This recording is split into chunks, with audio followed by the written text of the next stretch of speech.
Hi, welcome back to Kaku's Kitchen. I'm Kaku and this is my kitchen. So, I'm really excited to be bringing you today's dish for two reasons. First is because it's a rice dish, as you can tell from the title. But if you know me, you know how much I love rice. Like, I can eat rice for breakfast, for lunch, and for dinner, and even for a snack in between. But anyway, that aside. Second reason is because it's my first request from it's my second request from a viewer on this channel, but it's the first request that I'm actually working on.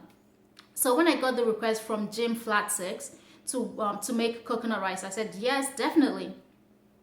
So in preparation for the coconut rice dish, which calls for coconut milk, I actually went ahead and made coconut milk from scratch. And I have a video for that. You don't necessarily have to make coconut milk every time you want to make coconut rice. You can always just buy some coconut milk, some pre-made coconut milk from the store. But I just went ahead and made the coconut milk from scratch just because, I feel like it puts a little extra love into the dish. That's probably just in my head. But anyway, if you want to see how I make coconut rice in my kitchen, then keep watching. You'll need some coconut milk, some rice, some coconut oil, a small red onion chopped into small pieces, a red bell pepper and green bell pepper also chopped up, some all-purpose seasoning, some black pepper, some spice mix, and in this I have rosemary and thyme, and a couple bouillon cubes, and also not shown is some salt.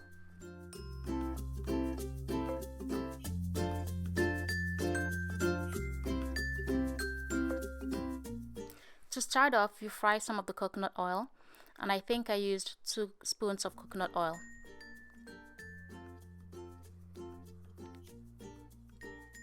And once that has heated up, I go ahead and add in the red onions that have been chopped. And let that fry for a little bit, and after a while I add in the salt. And with the salt, I go ahead and add in a little bit extra to account for the rice that I'll be cooking eventually.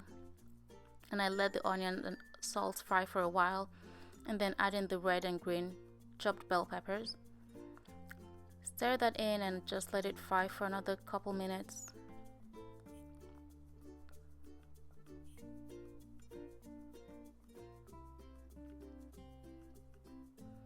Next, I add in the all-purpose seasoning and the spice mix. Stir that in and let it fry for another couple more minutes. Then next I go ahead and add the black pepper and the bouillon cubes. And like I always say with the bouillon cubes, you need to crush them before you put them in your food.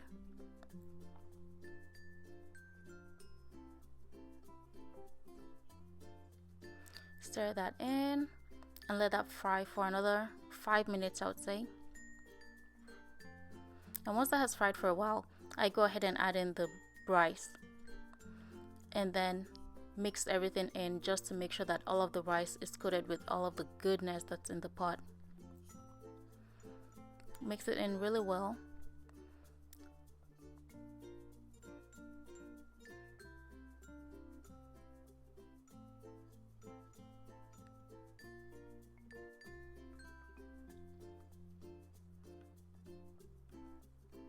And next, finally, the coconut milk goes in, and you need to put in just enough to be at the same level as the rice. So you can see how you can just see a little bit of liquid at the top of the pot. That's about how much liquid you want to add to this mix. And just stir that in, and when I stir it in, I'm careful to only stir the top of the pot and not get all the way to the bottom so the food doesn't burn. And just cover that up and let it cook on low to medium heat for, I think I let it cook for about 7 minutes, and I did the taste test and realized that it needed more salt, and so I added in some salt, stirred the top a little bit, covered it up, and let it cook. And about 5 minutes later, I come back and I check, and I see that the pot is really dry at the bottom. So at this point, the rice is pretty much cooked, and at this point, I go ahead and stir everything in from the top to the bottom. It's not really burnt at the bottom. And so just mix it all in, and voila, your coconut rice is ready. Very simple recipe. I served this with some fried plantain, which I actually fried in coconut oil just to keep the whole, coconut theme going. And with some chicken that I marinated in jerk seasoning and baked in the oven.